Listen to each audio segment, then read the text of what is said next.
So as usual, my obsession has led me to buy trees that I don't need, but if you take a look at this tree for just a moment, you'll see that I needed this tree.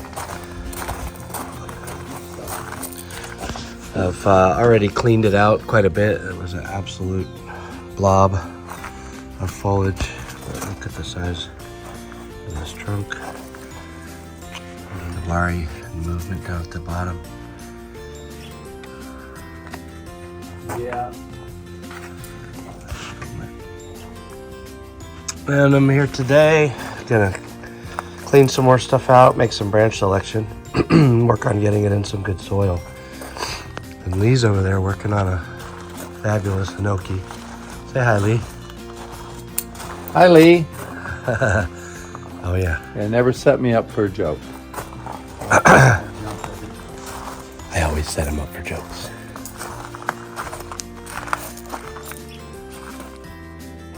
All right, so I'm gonna start working on ginning some of these branches, these dead ones. Got this new tool a friend of mine forged for me. Pretty similar to Maro Steinberger's Rudiband. Got a full tang on it. G10 scales. Calls it the Rudiband. But you can see I go right in here on this guy right here. And just drag it across. Takes that buck right off.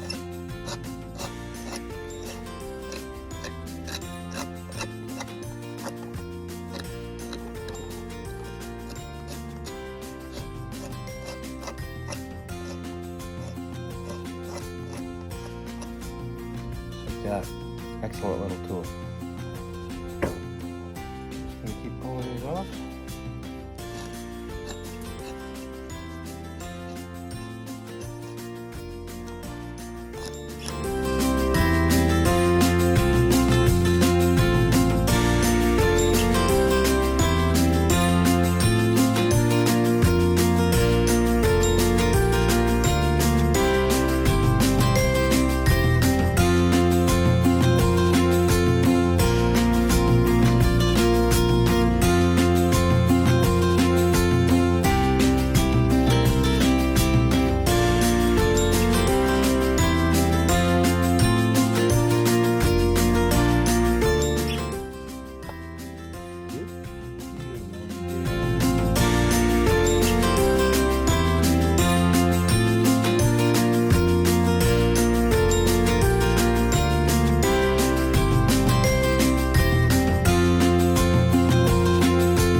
So we're at about the midway point on branch selection, main branch selection. You can see the lower area has been cleared out. Now we can start to see that trunk. Got some nice gins in there. Keeping those thicker branches down lower. Starting to close up. And clean out some of the undergrowths. Oh, there's one. That guy. That guy. Starting to make it look a little bit more like an older tree.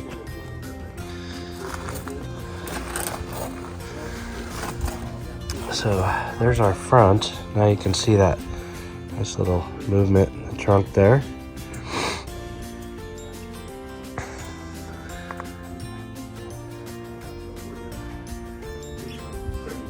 That makes for a pretty sweet tree. We will play with this tree. Now, if you wanted to, you could do this for your counterbalance and this one, and we could have a twin trunk leaning like this, okay? But then our branches here are going to get shaded out. So it's probably best to have this one come down like that and down into here. But let's let it grow. pretty? Yeah, it is. I like bonsai.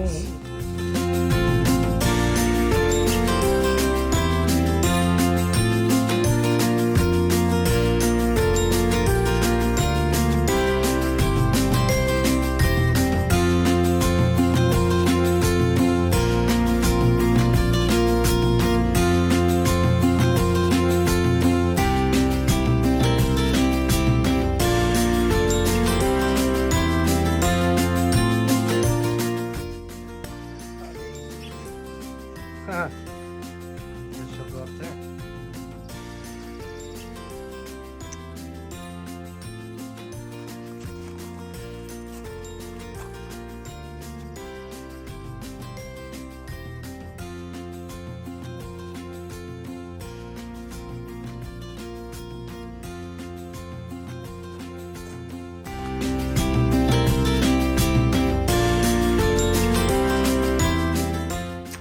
Hello. So, I'm going to be repotting this little Procumbens Nana Juniper today. Well, hardly little, and one of the nicest ones I found in the local nursery here. Somebody had staked it upright quite some time ago, and so it's just been growing as an informal upright for quite some time. You can see there's a little bit of a nice bend here at the very base of the tree. Some beautiful Navari, which I'll get to a little bit later. I had intended for this to be the front of the tree, but if you notice, this base in comparison with this flare here creates a little bit of inverse taper. And after having made some branch selection and ginning, I think that this side highlights the gins a little better and looks a little bit more natural. So I'm going to go ahead and pot it as that. With that as the front for now. I'm going to be potting into this very basic Japanese pot, Japanese ceramic pot. It's deep enough that I'm not going to have to disturb the roots a whole lot in order to get that in the pot. So it's a little bit late in the season, although it is a juniper, and junipers can handle a little bit more of that stress. So hoping that this goes well, we'll get started. So we're going to be repotting this juniper with a few things. I wanted to show off a couple of the tools that I'm using. I have this Japanese pot, basic ceramic clay pot, oval, and should be just deep enough to get this guy into without disturbing a major portion of the root base. We'll probably have to break up, the bottom layer to kind of get it spread out a little bit, but should give it some nice soil for the remainder of the summer. Have a little fork claw for breaking up those roots. Some gin pliers, some cutters, a few bamboo skewers and chopsticks, a soil scoop. I've pre-fashioned a little curlicue there for the little plastic net that goes over the holes in the bottom of the pot, and we'll make one more of those right now. So the way I do that is I take one of these gin pliers and I wrap it around in a circle. And I like to use some of my recycled wires, white wire that I've taken off, or excess wire from cutting, so that I'm not wasting brand new wire. So it'll look a little bit wobbly, but it'll work real good. And then I'm going to go ahead and measure out in the bottom of the pot. I'm going to measure out where that first peg will go through, and pinch, make a little mark there with my finger, and then I'm going to grab right on the other side of that with the gin pliers, just like that. Then I'm going to wrap it around the other side, pull the gin pliers out, grab it again, and twist it up. And now I have two flat little wings, flat-ish, and some excess coming through the pot flat for now. And now it's ready to pot up. Alright, so now that we've got our little wings pre-fashioned, I'm going to fix them through the holes on the little mesh net.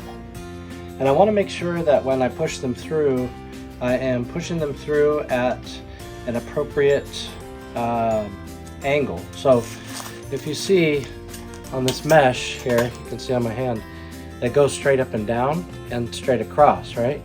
But I actually want to put them through on a diagonal because I want any tension from this winged mesh to pull against the corners diagonally instead of pulling into the plastic on the side of the square. Not sure if that makes sense, but you'll kind of see what I mean as I go. So next thing I'm going to do is I'm going to fix this through the hole to the other side. And using my fingers, I'm going to apply a fair amount of pressure, pushing that in. And then right at the corner, I'm going to bend those down. Very simple. Cut. And then I want to go ahead and cut off.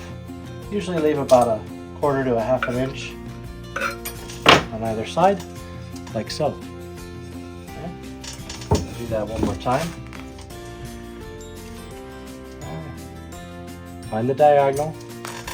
So you'll see on this it's going through the diagonal here. Okay. Alright, a diagonal on the square. Okay. Fix that nice and flat. Make sure my eggs are sticking straight up.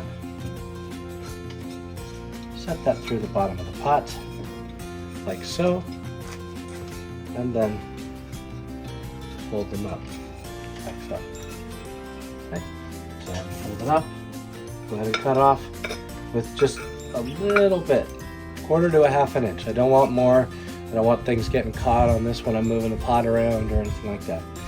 Okay, so now you can see these two screens are fixed solid inside of there and they're not going to move around. Okay. So I noticed that this pot doesn't have any wire holes in it. It only had the drainage holes in it.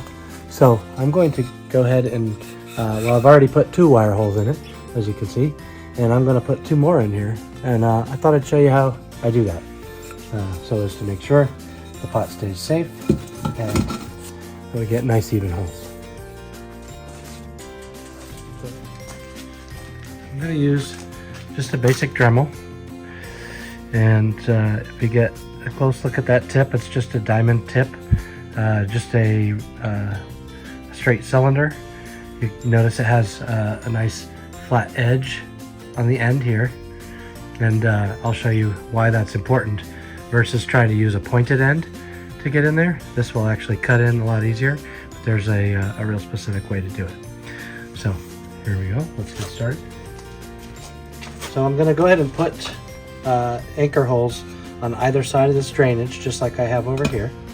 Okay, and so to do that, what I want to do is start by putting the Dremel at an angle so that it starts to cut in before I start to go exactly where I am. I'm going to have a little water nearby. I'm going to go ahead and start off dry, and I'm going to start at about a mid-speed. Going about a 1/2 inch to 3/4 of an inch away from the drainage hole, and I'm going towards the outside of the pot so that I have plenty of room for my root ball. I just start in there, start to get that, and then slowly I'm going to build the angle up until I get it vertical, like so. Once I have it vertical, I'm going to pull it straight out.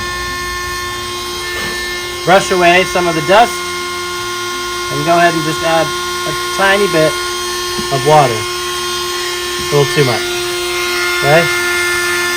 Now I'm going to go ahead and crank it up a little bit higher. This may get a little noisy. And I can go straight back in at that hole now and start to apply just a gentle amount of pressure.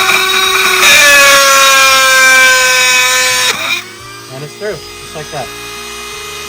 Rock a bit up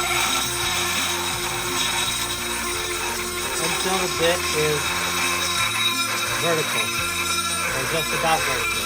Okay?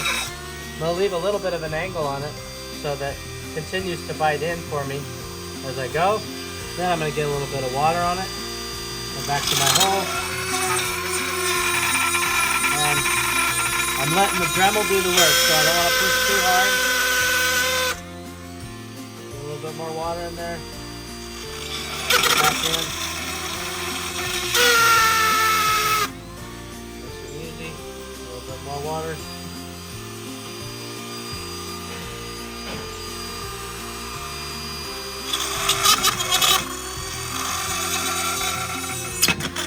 And let's see. Take out the excess water.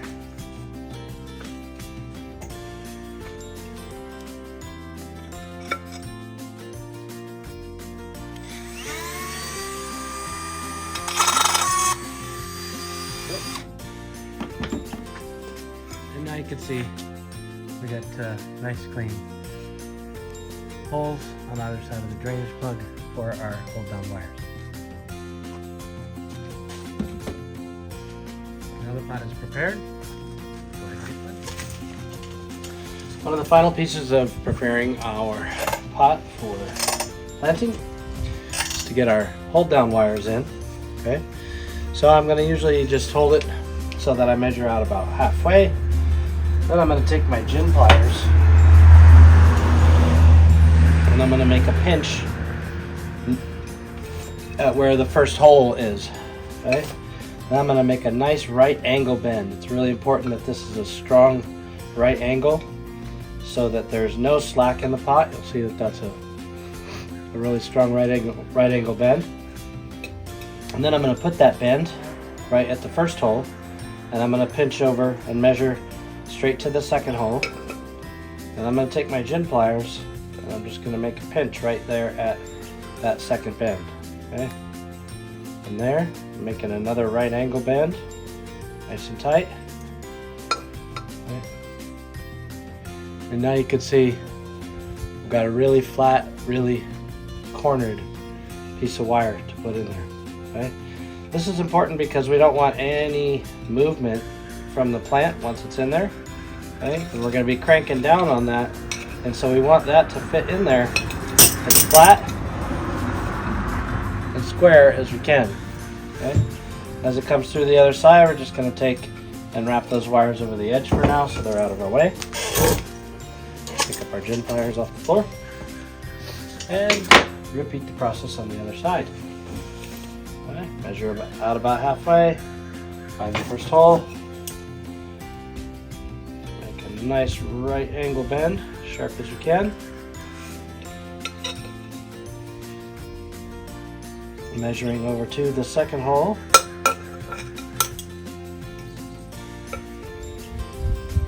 Finding our mark and making a nice right angle bend the other way. Again, nice and flat. And now we can feed it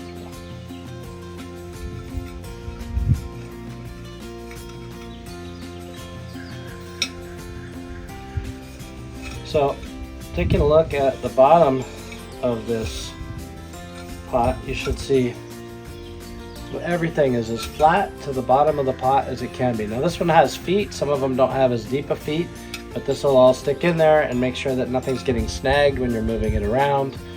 You don't want something snagging on the pot. So it's real important to get all that done. Okay, and so we're about ready to take this tree out of its pot. So as a last thing before we get started on pulling the tree out of the pot and getting it broken apart, I'm going to start by putting a drainage layer of large grain akadama and pumice and lava into the bottom of the tray. Give it a nice drainage layer. You can see how big those are. They're about 1/4 inch in diameter, maybe a little bit less. Okay, and I'm just going to put a single layer. So on the bottom of the pot, I don't want them stacked up. Essentially, I want them to be a single layer on the bottom of the pot. Okay, so I'm just going to go through and grab mine and get it in the bottom of the pot.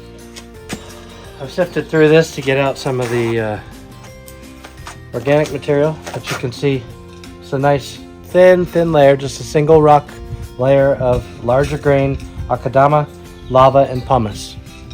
Right?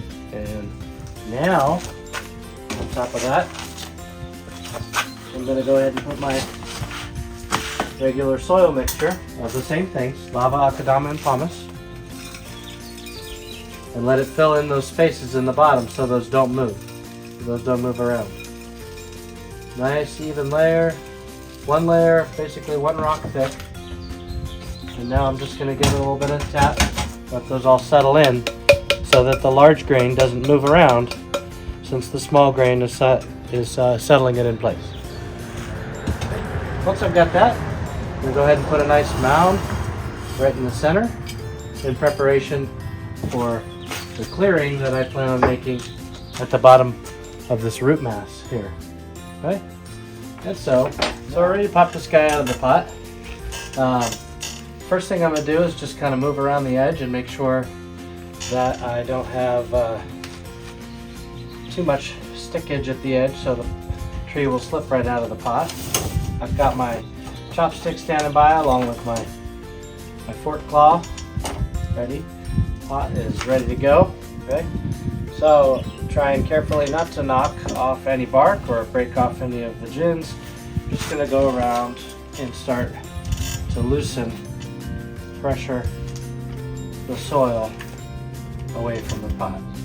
Little wiggle back and forth. Change the angle. Little wiggle back and forth. And nice and easy. Looking to remove that entire tree from the pot. Now this does look like it was probably repotted not too long ago, maybe a year or two. I do see a lot of roots coming out to the edge here, but still plenty of soil. So that's a good thing for trying to get it into a little bit smaller pot. I'm not going to have to break up as much root or cut away as much root. The likelihood that I'll be able to fan it out and feather it into to the pot is much greater. So first thing I'm going to do is I'm just going to go around, remove any slugs, don't want those. Okay, and I'm just going around and sort of inspecting the base. Okay, I'm going to start by just removing some of this topsoil so that I can kind of see where the roots start. I know where a good portion of the nabari is, and I have a fair idea of what I'm trying to expose, but we'll just dig in there and see if there's any thicker roots that also might want to get shown off in the new planting angle and style. Just gently working around. Now this is the end of May, almost June, so a little bit late in general to be potting, but this tree is very healthy and it is a juniper, and so junipers tend to be a little bit more forgiving around that sort of thing than say your deciduous materials like Japanese maple, etc. So I'm not as worried about whether or not it can survive this repotting, and especially as you can see the super dark black rich soil is going to be really anaerobic, very little oxygen, and not great for root growth. Great for a nursery where they don't necessarily have the time to sit and water correctly every single tree, so they can throw a little bit of water on it and that water will stick around for a long time. But in terms of oxygen for the roots and airflow for the roots, not as great. So we're going to try to get a fair amount of that soil removed. While we're not removing all the soil, we are removing enough that it will be able to grow new roots into this nice mixture we're about to put it in. Okay. And so I'm just coming around little by little, not going too fast or too deep too quickly, just trying to expose what I've got here around the base of this tree so that I know what my planting angle can accommodate for the new pot. And it kind of looks like I'm clawing at this. What I'm really doing is pressing into the soil and then pulling back out straight. So I'm not really pulling at the roots. I'm more just pushing these three prongs down into the roots to loosen up the soil and pull it out. And I don't know how well you can see at this point, but you'll notice that the roots are still staying intact, but the soil is falling away. And it does take a little bit of the smaller roots, but again, with the new soil and the good aeration we're about to give it, that should be remedied quite quickly as it is able. Another slug. That's another thing about these super wet soils. It is it can hold a host of different types of critters in there. So, yeah, they're broken up little by little. In addition to these claws, I can also use my bamboo chopsticks and just gently start poking. Okay, so now we can see that we got quite a bit of the dirt out. I really barely removed any roots at all. These are all the original roots. It was mostly just soil. There are a couple of thicker roots down in here in the bottom that I'm going to go ahead and cut out. They don't have a lot of fine feeder roots on them, and they are somewhat interfering with the removal of or the setting into the pot. So I'm going to get, I've gotten down in here with the soil nice and deep. I don't know if you can see in there. There's a nice thick root right there. I'm going to go ahead and get in here as deep as I can. Get that off.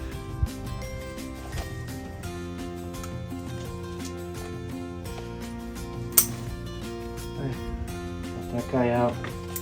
And one or two more in here.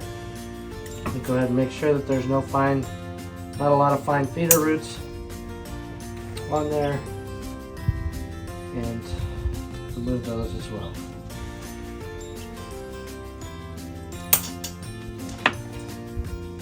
The rest of these, it should be able to finagle into the pot without too much trouble. So the next thing I'm going to do, I'm going to go ahead and bring my pot over along with a little tray here to turn it so I can kind of see what I'm doing. Okay. Sure, remove any. Oh, there's one more nice big gnarly root we can go ahead and get rid of. There it is. Alright. And so now I'm going to go ahead and find our front, which is right about there. And we're going to set that in there. And then we're going to just figure out what our planting angle is here.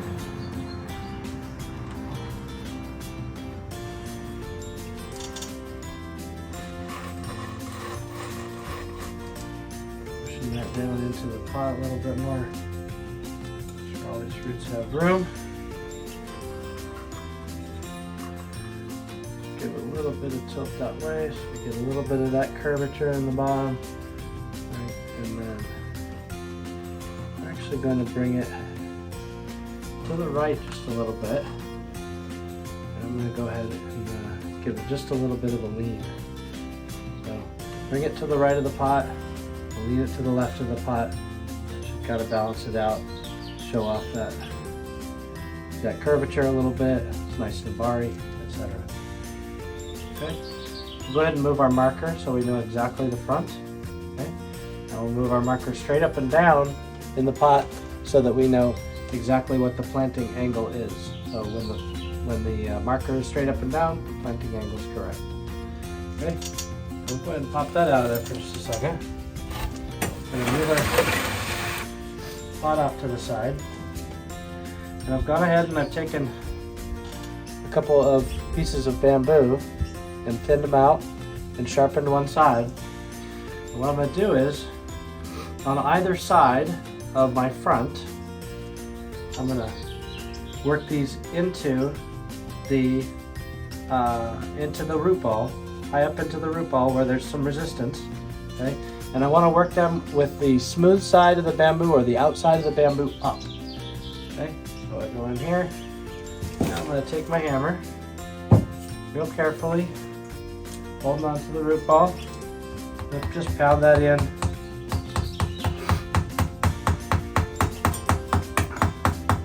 Once I I get it in a little ways, I'm going to check it. I want to make sure that it's not got too much flex in there, so I want to make sure it's really well sunk in there and I got some good tension that I can put on that root ball.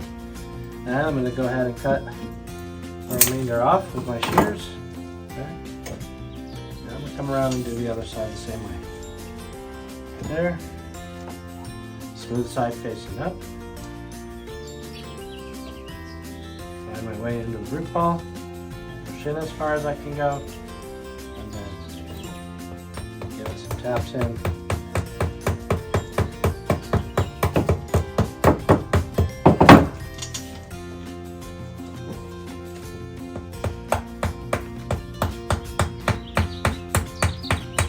So it's nice and secure in there. I'm not going to go anywhere, and it can pull on the entire root mass a little bit. Just a little bit more. Okay, that'll give us some good tension. We'll go ahead and cut off the excess with the shears. Okay, and then just double check it in the pot. So it's a little bit long on either side, so I'm going to cut off. What do they say? Oh, went the other direction. There's my front. See? That's why we put that on there. Make sure we check it. Okay, so front straight up and down, and we're going to cut right there, and we're going to cut right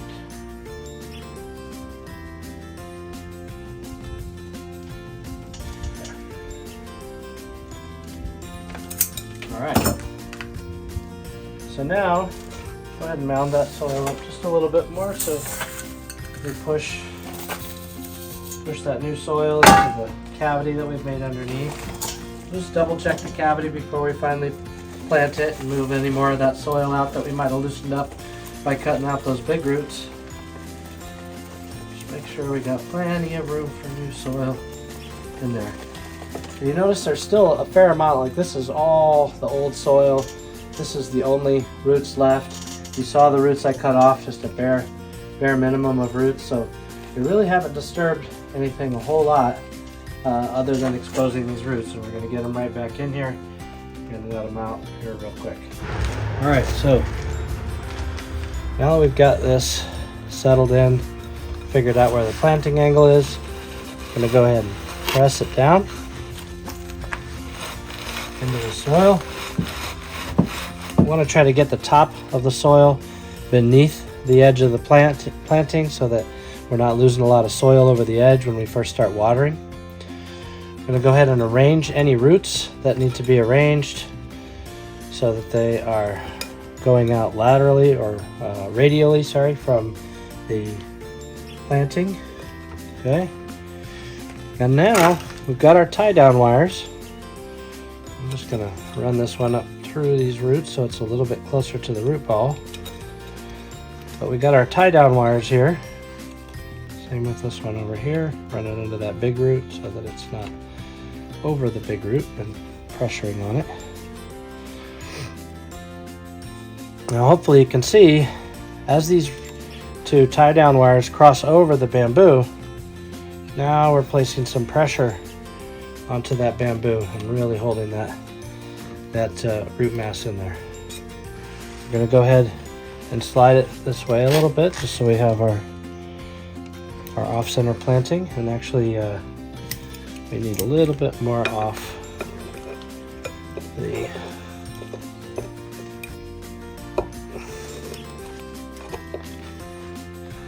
bamboo here. Probably should have double checked that before I got too far in there. Go ahead and pop it out of there so I don't ruin anything. Just keep on those shears. Comes right off. There we go. Alright. So now we can shift it this way a little bit. Bring those wires right back over top of that bamboo. Give it a little twist in there. Hold it in place. And then we're going to spin it around. And do the exact same thing over here on the other side. I usually try to get them as close as I can so we're not putting a lot of twists in it after the fact. Usually get 2 of them in there to hold them where they are. Okay. And now we can go ahead and we can start to tighten these down. And one important piece of tightening wires down, you don't want the wires to cross over themselves as they get tighter and tighter, so you want the spinning of the wires to only elongate. So what I do is grab a hold of it with my gin plier, push down on the bamboo, pull up on the pliers, and twist. Reset, pull up on the pliers, push down on the bamboo, and twist. Push down on the bamboo, pull up on the pliers, and twist, etc. Okay? And now we're getting a real good bite in there. Those roots are not moving anywhere in there. Nice and secure. Okay. Coming around the other side. Same thing. And sometimes these wires, you always want to overestimate wires, even though wire does cost money. It's best to overestimate wires because there's nothing worse and more expensive than having to cut another wire because your wires were too short. So sometimes cutting off the excess before you twist it will help make sure that those wires aren't running into any branches or anything like that. Okay, next thing, pressing down on the bamboo, pulling up on your twist and twisting. Resetting, down on the bamboo, pull up and twist, down on the bamboo, pull up and twist. You're basically just going until that twist reaches the bamboo. If you don't pull up on the pliers as you twist, what happens is you get rolled over the wire and the wire just ends up snapping and you have to start all over. And that is annoying. So now we've got a nice angled planting with a little bit to the one side. We've got the best Nabari right out in front. Okay, we've got our gin showing off real nice. Okay, now we can go ahead and cut off this excess wire on both sides. And then the last thing to do is to press this wire in. And when you press it in, it's really important that you press to the direction of the twist. So I twisted the wires in a clockwise direction on this side. So I don't want to bring the wire back this way and have a counterclockwise twist on it. So as I twist this back into the pot, I'm pressing this direction so as to make sure that I'm adding any final pressure into that bamboo and into those roots to hold them down. And then I'll do the same thing over here. Okay, this wire was also twisted clockwise, so I'm going to press into a clockwise rotation onto the wire. Okay, hopefully you can see that. Get down in there and see if we can get a visual on that real quick.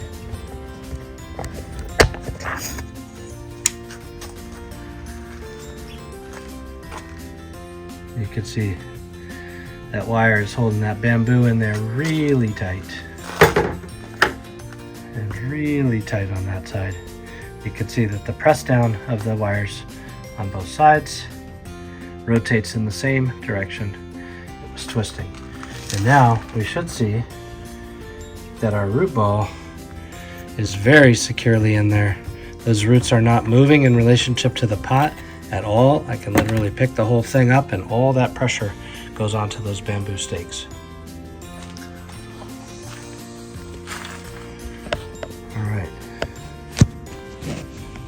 So, continuing on, we are going to now start to put soil into that area.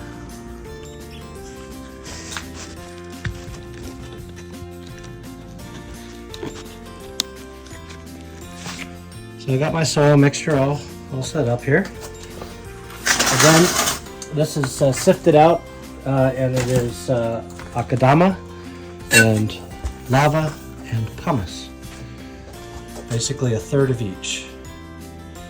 Okay. So now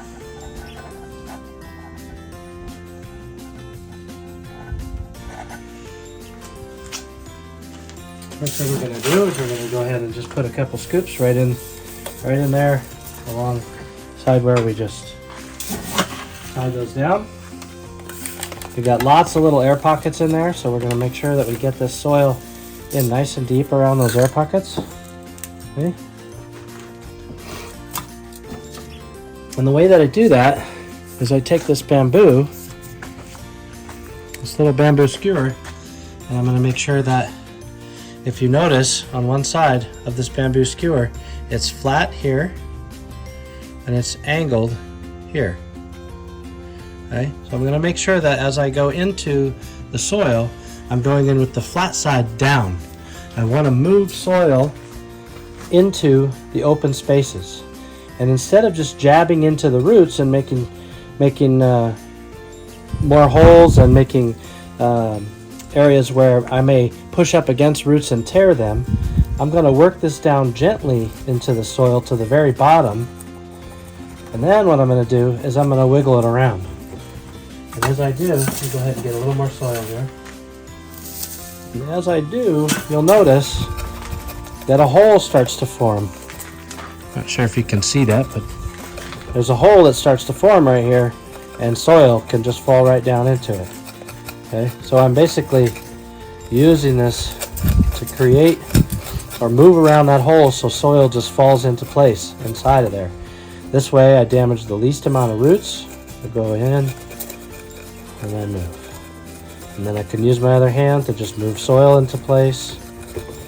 And you want to make sure both hands are working. Okay, so it's not just jabbing it in here and hoping soil falls in the right spaces. Okay, I'm working the chopstick down into the roots, making those holes. You can see a big hole here, so I'm going to fill it in again and keep going. And I want to go until the hole stops evacuating, basically until the hole is filled, or whatever area that I'm moving soil into is completely filled with new soil. Okay, if I find a pocket that just keeps on going, I just keep on going until it's not filling in anymore. Okay, go around.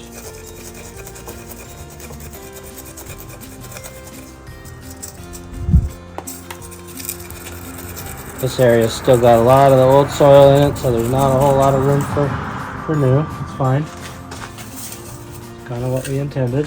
Get a little bit more new soil in there. So we have some to work down in there as we find spaces.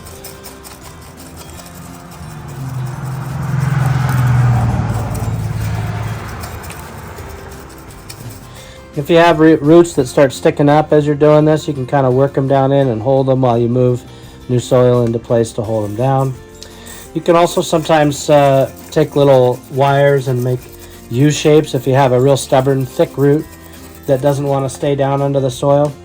Here's an example of a root that is right on the surface and will end up sticking out. Okay, so what I can do is just take a little piece of this wire, just like that. I don't even need that much. We'll cut it off. When I cut it, I'm going to cut it at an angle like this. Boom. And that way I get a nice sharp tip on it. Okay, so this way it's not pushing any roots out of the way. It's not gonna break any roots. It should just slide right past them. Okay. Now from here, I can make a little U shape, just like that. This one can be nice and tight because the root's not that thick. Okay, so I make a nice tight U shape, like so, with sharp points on either side. And then I find that root. I'm going to clear out a little soil underneath it so I can get it down into the soil. And I'm just going to go ahead and press that down in and hold it there. And then I can cover it up with soil and get it to stay. Okay, here's another one that's kind of threatening to come up. I think that one will be okay as I work soil underneath it, and on top of it, it should be just fine. Okay, towards the top of the soil, you can do a little bit more jabbing. The care that you want to take down in the bottom of the bed is to make sure that we're not breaking up a lot of those roots, or snapping a lot of roots as we move soil into place. Okay. And again, just going all the way around the soil bed and making sure that soil gets worked in. On these ends, I know that there was a lot more space because the original root ball is round, so these ends are going to have a lot more space to move soil into. Okay, so I want to make sure they get down underneath that chopstick area, or that bamboo area that I that I fixed the plant in there with.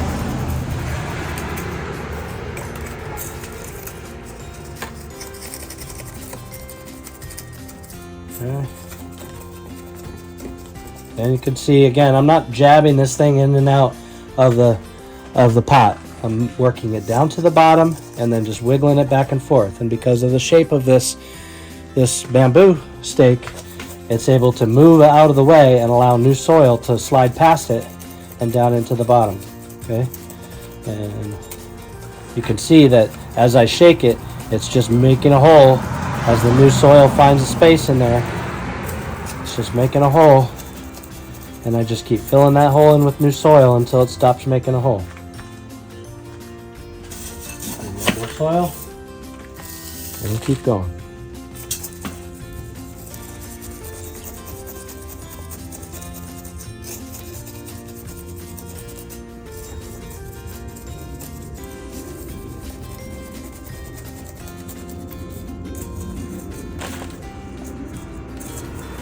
So now I'm getting back into the old root ball over on this side now that I've worked my way around the end of this pot where there was so much space.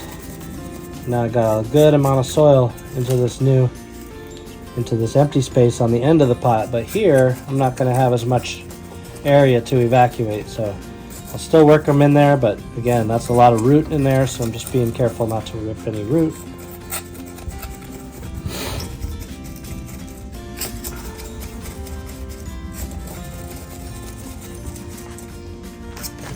More soil.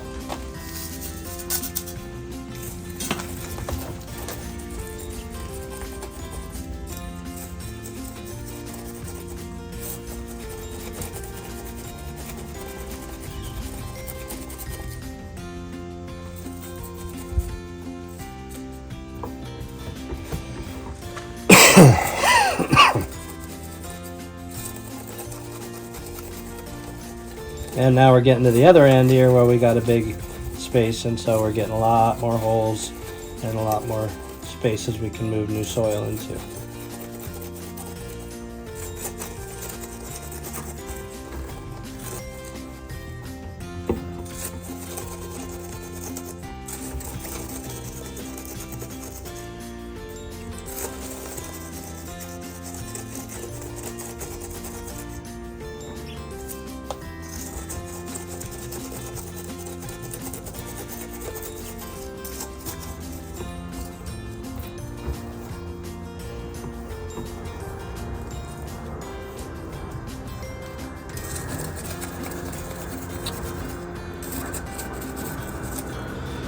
And this is one of those times when, you know, patience really pays off and can be a big factor in making sure it's done right versus not done right. And the survivability of the plant can depend on it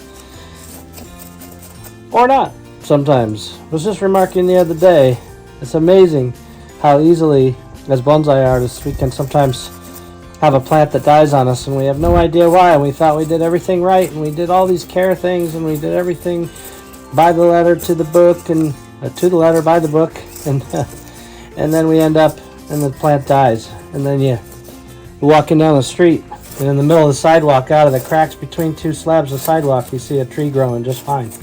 It's like, basically these things are fine as long as we don't mess with them half the time, but the allure of having a tree survive, and I have enough of them surviving now that I've felt the incredible feeling of having a tree go year after year and get better and better every year, and the allure of that is hard to resist. So now we're making it around to our original side. We've worked soil in all the way around, found all the spots in here, not getting a whole lot more evacuation. We've got new roots, or we've got new soil all into the new roots, and we've successfully gotten this in here. I'm going to go ahead and give it a little bit more shake as I do. This will just work any fine soils down towards the bottom and work any fine soils or granules into spaces that I might not have been able to reach with the chopstick. Okay, a couple of taps.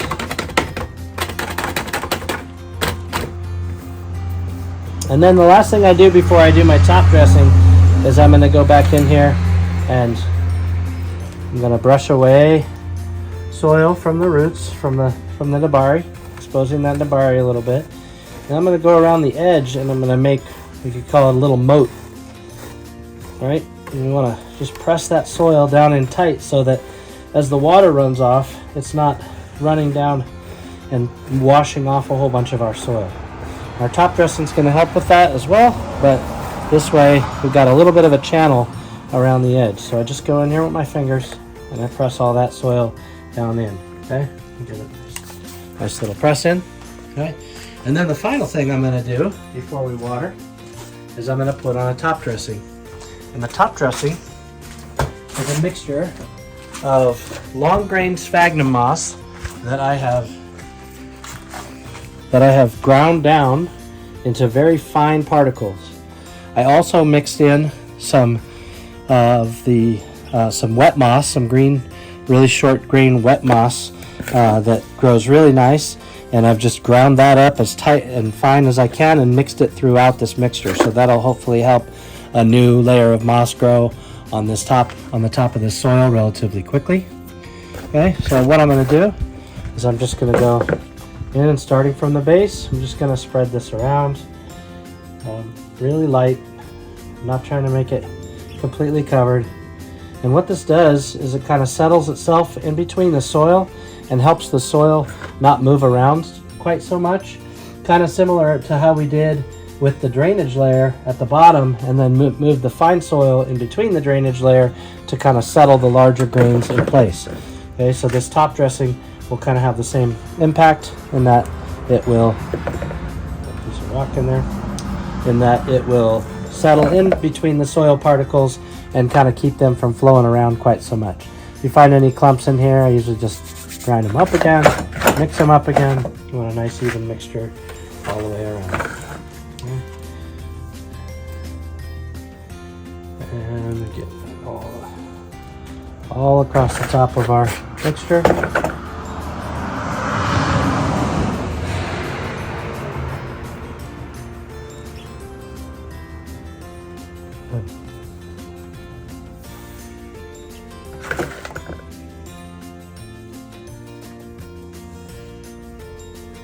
All right, should do it for that. So now we're ready to water this guy.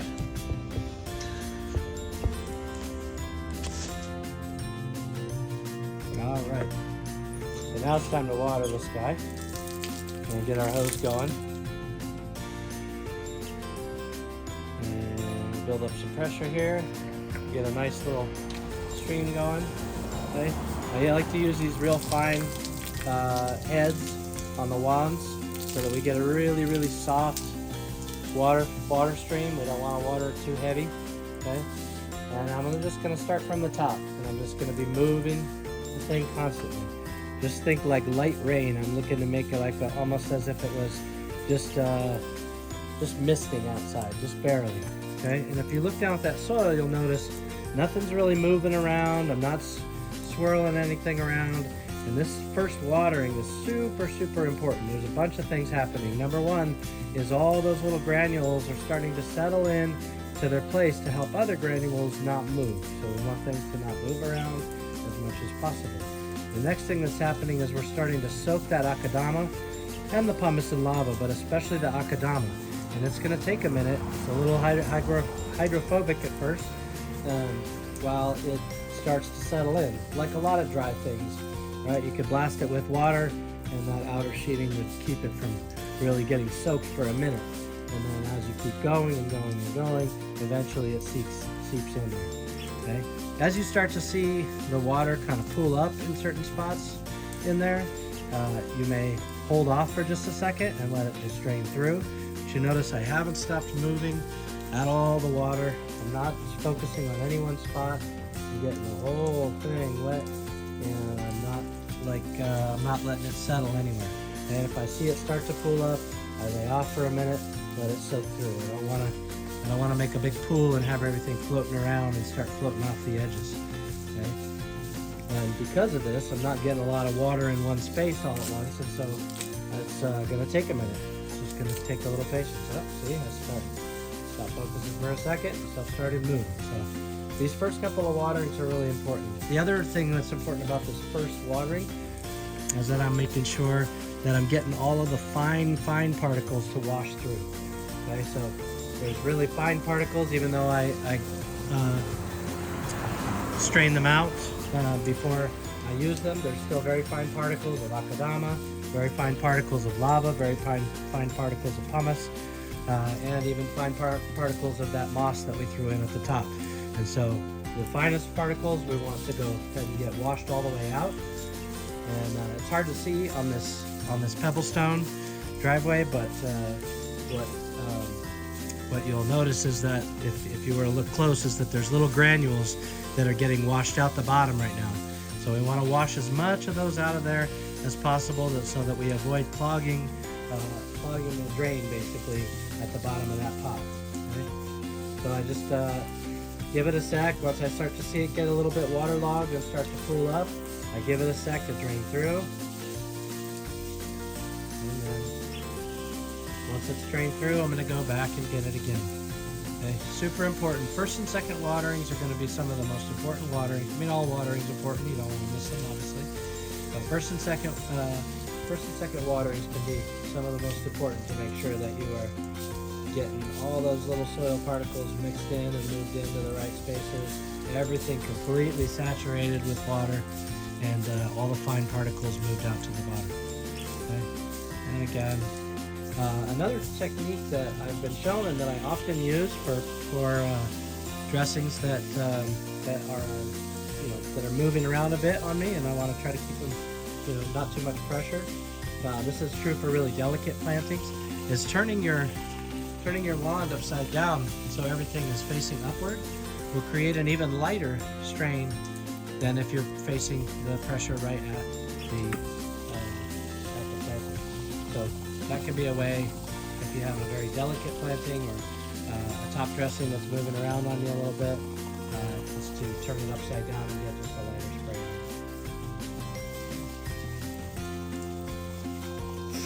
And I usually, for the first watering on a plant this big, I'm going to usually be watering it for about 10 minutes. So we're going to make sure this thing gets good and soaked, and there's no question about every last particle in there being soaked before we put it in the shade for a couple of weeks to recover, and then start to move it into the sun to acclimate.